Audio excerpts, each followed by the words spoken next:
The theme of this year's New York Forum, Africa, held in Gabon, was centered around the importance of the local Africa economic fabric, and notably small and medium-sized enterprises. CNBC Africa was there, and we spoke to Ibrahima Cheikh Diong, founder and CEO of Africa Consulting and Trading in Senegal, and we discussed fundraising activities in the BRVM region.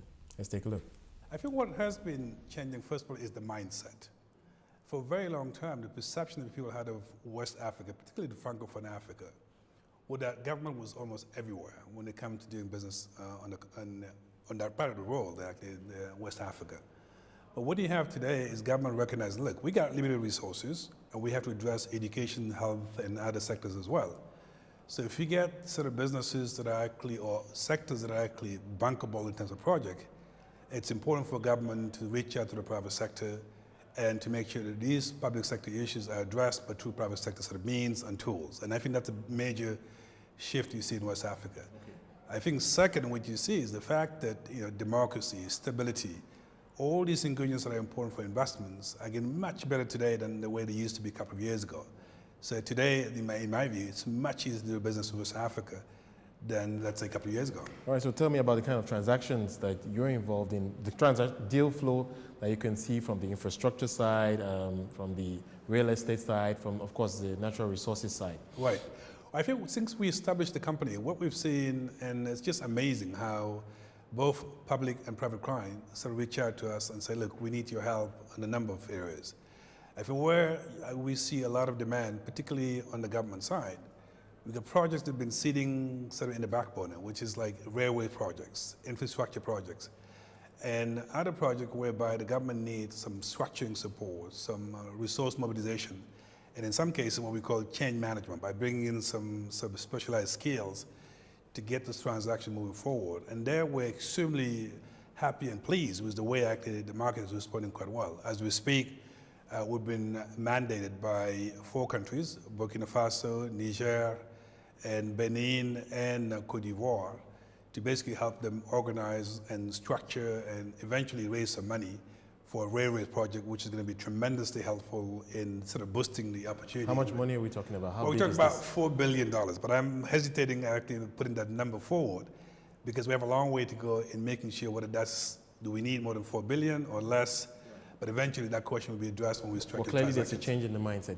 There's a need to do these projects, and the government realize that they can't do it by themselves. Absolutely, but that's just the public sector. But on the private sector also, I'm quite pleased by the way actually the market has responded tremendously well. In other words, we've been approached almost on a daily basis by private sector players and looking at raising money for property development or building a particular factory in the construction sort of area, or being approached by others sort of raising money for expansion of their businesses and so on and so forth. And I think that's really quite promising that actually the private sector is responding well to African institutions. But does this imply that there's a scarcity of funds in Francophone West Africa? Because if you're so involved in raising money, and I imagine that a lot of this fundraising is outside the country, so is that a reality that we have to face in Francophone West Africa, that the resources are just not there? You'd be surprised, it's not even about outside of the continent. In fact, some of the transactions we're looking at for the private sector, we're reaching out to the local banks, we're reaching out to some of the local financial institutions to see whether they have an appetite in actually financing the local private sector.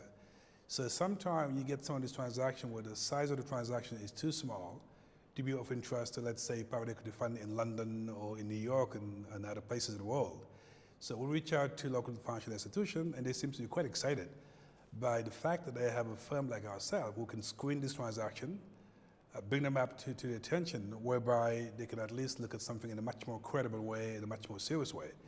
And I think what we're actually doing is injecting some quality in the way actually deals are sourced in West Africa, as opposed to getting a lot of deals just on the table of private equity funds that may not find them credible. Well, when we look at the BRVM, the regional stock market, we see only a handful of companies. In fact, liquidity is a challenge for quite a few of them. What are your thoughts about the stock exchange and the relevance of that in bringing the capital so that we can, of course, see a lot more investment funds contribute to the growth that we're seeing, the capital that is needed to grow the economies of Francophone West Africa? Well, I mean, eventually, I'm sure most business people would love to list their companies in any stock exchange. At some point, this is one way of raising money to expand your business. But the reality, a lot of companies in West Africa, have a long way to go before they can actually reach out to the stock market to raise money. And that's the reason, for example, in our business, we spend a lot of time doing what we call business transformation. In other words, some family businesses, they're doing very well, but in order to move to the next level, either listing the company or maybe raising more money, they need somebody to hold their hands and shake it up and get it better organized.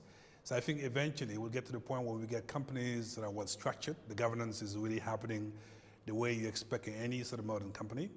When they get to the point whereby the projects are clearly defined in terms of where they're heading, in terms of their vision and strategy, eventually, in addition to going to private equity funds and investment funds, they will also go to the market and raise some money from the stock exchange in Abidjan or even other markets as well.